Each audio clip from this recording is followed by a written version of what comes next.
Hello everyone, मेरे YouTube channel एडुसाइक bye समृद्धि में आपका स्वागत है। आज के इस वीडियो में हम जानेंगे डोमेन्स ऑफ डेवलपमेंट के बारे में। डोमेन्स बेसिकली वो पक्ष होते हैं या वो एस्पेक्ट होते हैं या वो क्षेत्र होते हैं जहाँ पर डेवलपमेंट होता है, ह्यूमन डेवलपमेंट होता है। और ये हमें समझना इसीलिए ज़रूरी है क्योंकि हमारी पहली यूनिट है अंडरस्टैंडिंग द लर्नर, जिसमें हमें समझना है कि लर्नर की क्या नीड है या किस अवस्था के अनुरूप हमें उसके साथ कैसा व्यवहार करना है कि वो उसका सर्वांगीण विकास हो सके। और हम सब जानते हैं कि जो विकास होता है वो बहुत ही ब्रॉड टर्म है, यानी कि अपने आप में जन्म से मृत्यु तक सारे एस्पेक्ट में विकास डेवलपमेंट होता है। और इसीलिए विकास को समझने के लिए हमें उसके सिद्धांत समझने होते हैं, उसमें जो प्रिंसिपल्स होते हैं उसे समझना होता है, उसके डोमेन समझने होते हैं ताकि हम बच्चे का विकास कर सकें इन एस्पेक्ट के थ्रू और उनका ओवरऑल डेवलपमेंट कर सकें। तो शुरू करते हैं domains of development. This video is important और useful for every teaching exam. तो शुरू करते हैं। ये हमारे क्षेत्र हैं जैसे कि फिजिकल डोमेन, दूसरा है motor domain, cognitive domain, socio emotional domain, moral domain और लैंग्वेज डोमेन या लैंग्वेज डेवलपमेंट। ये हमारे वो डोमेन है या ये पक्ष हैं जहाँ पर डेवलपमेंट केंद्र में रहता है, यानी कि अगर हम इनमें परिवर्तन करें तो हम बच्चे के जो डेवलपमेंट है उसको परिवर्तित कर सकते हैं, हम जैसा चाहें बच्चे का विकास कर सकते हैं। तो शुरू करते हैं, एक एक करके हम इनको समझने की कोशिश करते हैं। फिजिकल डोमेन, फिजिकल डेवलपमेंट में बेसिकली हमारी ग्रोथ आती है और ग्रोथ हम सब जानते हैं कि ग्रोथ क्वांटिटेटिव टर्म है और थोड़ा संकीर्ण टर्म है, यानी कि एक अवस्था में ग्रोथ थोड़ी तेज होती है, दूसरी अवस्था में धीमी होती है और एक ऐसी भी अवस्था आती है जहाँ पर जाके हमारी ग्रोथ, हमारा फिजिकल डेवलपमेंट रुक जाता है या उसके बाद नहीं होता है, क्योंकि हमारा जो फिजिकल डेवलपमेंट है वो एक कह सकते हैं कि वो हमारा ब्रॉड टर्म ना होके हमारा एक छोटा टर्म होता है या हमारे एक क्वांटिटेटिव है और एक अवस्था तक ही रहती है। इसमें हम देखते हैं physical development pass through definite stage of development, यानी कि जितनी बच्चे की जो स्टेज होती हैं, शैशवावस्था होती है, उसके बाद बाल्यावस्था होती है, फिर किशोरावस्था होती है। तो इन अवस्थाओं में फिजिकल डेवलपमेंट की क्या रेट होती है वो हम जानने की कोशिश करते हैं। That's not possible that the adolescence comes immediately after infancy, जैसे कि ये पॉसिबल नहीं है कि इन्फेंसी के बाद डायरेक्ट एडोलेसेंस आ जाए, ठीक है। तो क्यों नहीं है? क्योंकि हर एक स्टेज में डेवलपमेंट एक कंटिन्यूअस प्रोसेस में चल रहा है और जिस स्टेज में होगा उतना ही स्टेज में दूसरा होगा, ये संभव नहीं है, यानी कि बदलता भी रह रहा है और कंटिन्यूअस भी चल रहा है। It includes growth and development like body weight, length, number of bones, head size, muscle strength। तो ये सब जो क्वांटिटेटिव टर्म है या वो टर्म जो हमें दिखाई दे रहे हैं या हम देख पा रहे हैं कि परिवर्तन इस प्रकार परिवर्तन हो रहा है, ये बेसिकली इसमें वो परिवर्तन आते हैं जो हम देख पा रहे होते हैं, तो वो फिजिकल डोमेन कहलाते हैं।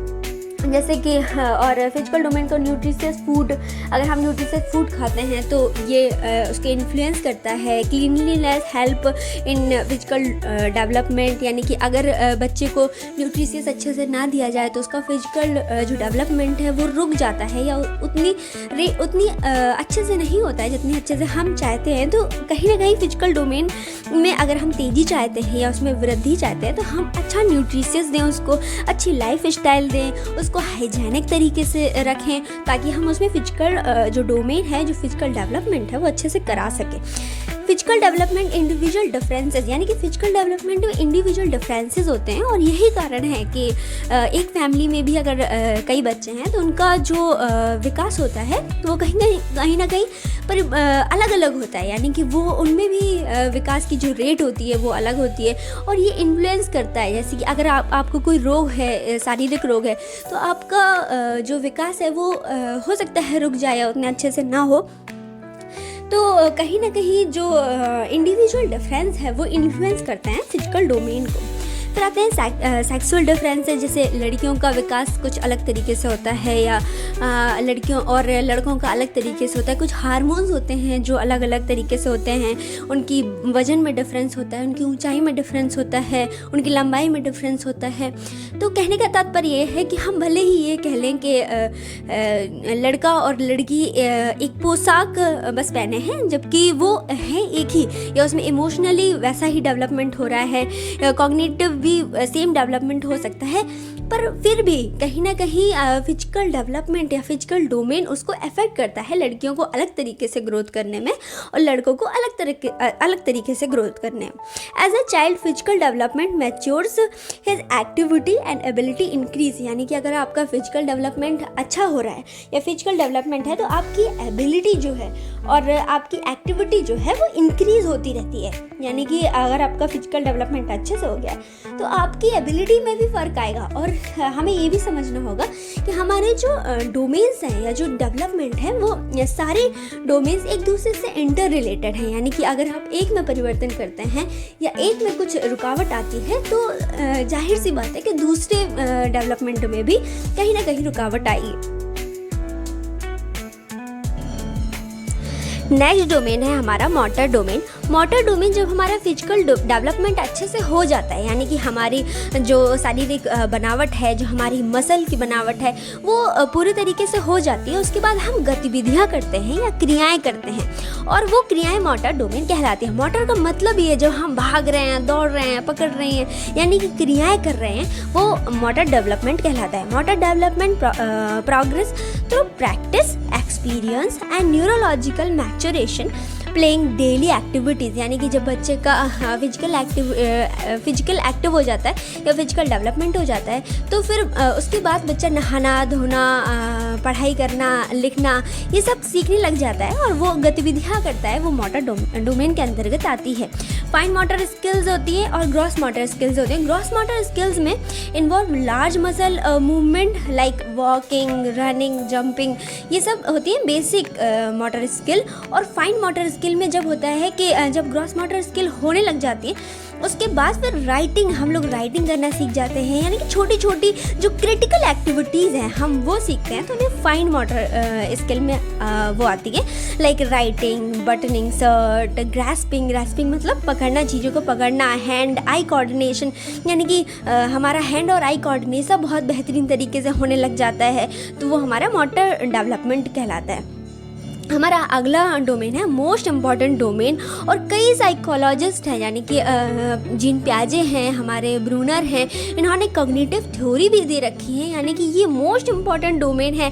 इसमें बच्चा सीखता है प्रॉब्लम सॉल्व करना है, कैसे करना है, थ्योरीज कैसे बनानी है, थिंक कैसे करना है, मेमोरी कैसे डेवलप करनी है, डिसीजन कैसे मेक करना है, यानी कि जितने भी हमारी माइंड के गेम होते हैं, जितने भी हमारी मेंटल एक्टिविटीज़ होती हैं उनमें ये एक्टिव होता है। उसमें सोचने, समझने, तर्क करने, डिसीजन लेने की क्षमताएं विकसित होती हैं। यानी कि इसमें कई पॉइंट्स हम देख लेते हैं। परसेप्शन, वो अपने परसेप्शन मेक करने लग जाता है, यानी कि वो चीज़ों को देखता है और अपनी एक कहते हैं कि अपनी एक समझ विकसित करने लग जाता है चीज़ों के लिए, परसेप्शन विकसित करता है। सेकेंड है हमारा अटेंशन, यानी कि इसमें हम अटेंशन देने लग जाते हैं, फोकस करने लग जाते हैं। और हम सब जानते हैं जो हमारी फोकस देने की जो क्षमता है या एबिलिटी है वो हमारी क्या है, कॉग्निटिव एबिलिटी है या कॉग्निटिव डोमेन के अंतर्गत आते हैं। और हम मेमोरी हमारी कैसी है, हम रीजनिंग तर्क करने लग जाते हैं कि अगर कोई चीज़ हो रही है, कोई घटना घट रही है तो उसके पीछे का राज क्या है या क्यों ऐसा हो रहा है, और अगर ऐसा है तो फिर कैसे ऐसा होना चाहिए। तो हम ये सब चीज़ें कि जो हमारे सवाल हैं हमारे दिमाग में आने लग जाते हैं, उनकी वजहें दिमाग में आने लग जाती हैं, उनके उत्तर भी हम खुद ही सोचने लग जाते हैं। लैंग्वेज डेवलपमेंट भी एक कॉग्निटिव डेवलपमेंट है। वो ऐसे है कि पहले हम छोटे छोटे सेंटेंस बनाते हैं, आफ्टर सेंटेंस हम लोग एक समझ विकसित करने लग जाते हैं कि कहाँ पे हमें कैसे सेंटेंस बोलना है, तो कॉग्निटिव आता है। जैसे कम्युनिकेशन स्किल होती है, यानी कि आपको कैसे बोलना है, या आप सोचोगे, आप समझोगे, उसके बाद आप बोलोगे और किस प्रकार से आपकी स्किल्स चलेगी। यानी अक्सर देखा जाता है कि जिनकी कह सकते हैं जिनका कॉग्निटिव इफेक्ट रहता है, या हम ये कह सकते हैं जो मानसिक रोगी होते हैं या जो अच्छे से नहीं सोच पा रहे हैं या जिनके पास तर्क करने की क्षमता नहीं है, उनकी अधिकतर देखा जाता है कि जो कम्युनिकेशन स्किल है वो लैक होती है, यानी कि बोलने से घबराते हैं या वो ऐसा नहीं बोल पाते हैं कि अपने भाव व्यक्त कर सकें, या अपने भाव व्यक्त भी नहीं कर पाते हैं और शर्माते हैं बोलने में, हकलाते हैं, बड़बड़ाते हैं। तो ये सब चीज़ें यानी कि कम्युनिकेशन स्किल भी हमारी कॉग्निटिव डेवलपमेंट के अंदर आती है। क्रिएटिविटी यानी कि इसमें क्या होता है कि हम जो थ्योरीज़ हैं, कैसे थ्योरीज़ बनाने लग जाते हैं, एप्लीकेशंस बनाते हैं, थ्योरम्स बनाते हैं, यानी कि कुछ प्रोडक्टिव करने की कोशिश करते हैं कि कुछ अलग निकले, कुछ प्रोडक्टिव निकले, कुछ नियमों को हम समझ सकें। ये सब चीज़ें हमारी क्रिएटिविटी में आती हैं। क्रिटिकल थिंकिंग हम करने लग जाते हैं और it progresses through education and social interaction, यानी कि अगर हम एजुकेशन में ऐसी चीज़ें लाएं कि हमारे जो कॉग्निटिव डेवलपमेंट है वो तेज़ी से हो सके, यानी कि हम एक्सपेरिमेंट करके सिखाएं बच्चों को और प्रयोग करके सिखाएं, और उनके साथ कहते हैं वो वाद प्रतियोगिता लाएं, यानी कि कुछ अलग सोचने के लिए उनको प्रेरित करें। अक्सर देखा जाता है कि हम बच्चों को होमवर्क देते हैं तो उनकी एबिलिटी के हिसाब से उनको होमवर्क दे, यानी कि अगर उन्होंने कुछ बच्चे होते हैं जिनमें थोड़ी कम समझ होती है, उनको ये बोलें कि हम ये जो दिया गया है होमवर्क उसको आप लर्न करें, और जिनमें क्रिएटिविटी है उन बच्चों से कहें कि आपकी क्या समझ है, आपकी क्या राय है, वो आप बोलें। तो कहीं ना कहीं देखा जाता है कि it progress through education and social interaction, यानी कि सोशल इंटरेक्शन अगर आपका अच्छा है तो कॉग्निटिव डेवलपमेंट भी अच्छा है। अगर सोसाइटी आपको वैसा अपॉर्चुनिटी नहीं दे रही है सोचने की, या आपको कहीं ना कहीं डिप्रेस फील करा रही है, या आपके स्कूल में टीचर स्टूडेंट रिलेशनशिप अच्छे नहीं है, तो आपके कॉग्निटिव डेवलपमेंट अच्छे से नहीं होता है। तो हम कहते हैं it influence by social interaction. ठीक है, नेक्स्ट आता है socio emotional domain. Socio emotional domain में हम देखते हैं जो हमारे सोशल स्किल्स हैं उनकी ग्रोथ होती है। हम इमोशंस, भाव सीखते हैं, और भाव में जैसे कि आपको कैसे सिंपैथी दूसरों के सामने पेश करनी है, आपको कैसे संबंध बनाने हैं, आपको कैसा काम करना है कि दूसरे को पसंद आए, या हमें समाज में कैसे रहना है कि समाज हमको एक्सेप्ट करे, है ना। तो ये सब चीज़ें सोशियो इमोशनल डोमेन के अंतर्गत आती हैं, सोशल इमोशनल डेवलपमेंट के अंतर आती हैं। इमोशनल अवेयरनेस यानी कि हम समझ पाएँ कि कैसे जो इमोशनल है वो वर्क कर रहा है, हमें कैसे भाव दूसरों के सामने पेश करने हैं, ये सोशल इमोशनल अवेयरनेस आती है। रेगुलेशन, हम अपने जो भाव हैं उनको रेगुलेट कर पाएँ, यानी कि अपने कहते हैं कि जैसे अगर दूसरे वाले को ज़रूरत है सिंपैथी की, तो हम उस सिचुएशन में उसको सिंपैथी दे पाएँ। ये सब हम सीखते हैं सोशियो इमोशनल डेवलपमेंट में। सेल्फ आइडेंटिटी हम बनाते हैं कि समाज तो है ही, लेकिन हमारी भी कुछ अपेक्षाएं हैं, हमारी भी कुछ कहते हैं सपने हैं, और कैसे हम उनको रेगुलेट करें कि समाज की भी जो अपेक्षाएं हैं वो भी पूरी हों, हमारी भी जो आकांक्षाएं हैं वो भी पूरी हों। तो वो सेल्फ आइडेंटिटी इसके बीच में हम बनाते हैं। यही हम पढ़ते हैं डायलेमाज में कि हमारे अंदर डायलेमा हो जाता है कि हम ये चाहते हैं जबकि समाज ये चाहता है, और फिर हम नैतिक तर्क करते हैं कि अच्छा समाज ये चाहता है और हम ये चाहते हैं, और उनके बीच हम तालमेल कैसे बैठाएं कि हमारा भी काम हो जाए और समाज में भी हम गिने जाएं, या समाज में भी हम फिट हो जाएं। ऐसे ही हम सोशियो इमोशनल में हम एथिकल वैल्यूज सीखते हैं, अंडरस्टैंडिंग डेवलप करते हैं कि रिश्ते कैसे चल रहे हैं, हमें कैसे प्रेम पूर्ण रहना है सबके सामने। हम सेंस ऑफ जस्टिस सीखते हैं कि जस्टिस क्या है रिश्तों के बीच में, या क्या हम न्यायपूर्ण हम कैसे निर्णय लेते हैं, वो सब आता है। टीम वर्क हम करना सीखते हैं, हम ट्रस्ट एक दूसरे के ऊपर डेवलप कर पाते हैं। हम डिपेंडेबिलिटी सीखते हैं कि रिश्तों में कैसे हम एक दूसरे से डिपेंड है, क्योंकि हम सोशल हैं, हम सोसाइटी के बिना अपने आप की जीवन को हम कल्पना नहीं कर सकते हैं। तो हम डिपेंडेबिलिटी सीखते हैं कि हम कैसे एक दूसरे पर डिपेंड हैं। और फिर वेल बीइंग, हम अपने जीवन को एक सेफ देना सीखते हैं, हम अच्छे से अपने जीवन को जीना सीखते हैं। समाज में रहकर हम लाइफ स्टाइल सीखते हैं, हम लीडरशिप सीखते हैं कि अगर आपके साथ एक कम्युनिटी है तो आप कैसे लीड करना है कि कोई को बुरा भी ना लगे और आपके भी काम हो जाए और सोसाइटी का भी काम हो जाए। तो हम लीडरशिप सीखते हैं, हम बिहेवियर करना सीखते हैं। तो ये सब चीज़ें सोशियो इमोशनल डोमेन में आती हैं। फिर आता है मॉरल डोमेन। एक वीडियो मैंने बनाई भी हुई थी मॉरल डेवलपमेंट के ऊपर, तो इसमें हम सही और गलत क्या है, नैतिक तर्कना क्या है, मॉरल इमोशंस क्या है, बिहेवियर क्या है, एथिकल डिसीजंस कैसे लेना है, क्या सही है क्या गलत है, हमारे मन में डिलेमास आ रहे हैं तो हम उनको कैसे पूरा कर रहे हैं, ये सब मॉरल डोमेन्स के अंदर आते हैं। यानी कि हम अपने आप में वैल्यूज़ पुट करते हैं और अपने आप का बिहेवियर एथिकल बनाते हैं, ये सब मॉरल डेवलपमेंट में आता है। Influenced by personal experience, social interaction and educational environment, ये सब मॉरल डोमेन को अफेक्ट करता है। हमारा आता है लैंग्वेज डोमेन या लैंग्वेज डेवलपमेंट। लैंग्वेज डेवलपमेंट अपने आप में एक बहुत क्रिटिकल डेवलपमेंट है, इसकी मैं अलग से वीडियो लाऊंगी लैंग्वेज डेवलपमेंट की।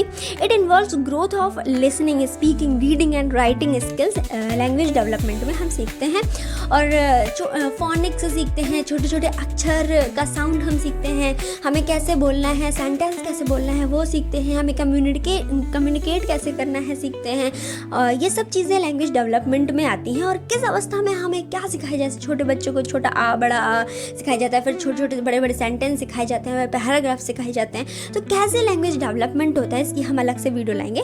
अभी आज के लिए इतना ही। हमने आज देखा डोमेन्स ऑफ डेवलपमेंट के बारे में। आपको वीडियो अच्छी लगे तो आप लाइक शेयर एंड सब्सक्राइब करें। धन्यवाद।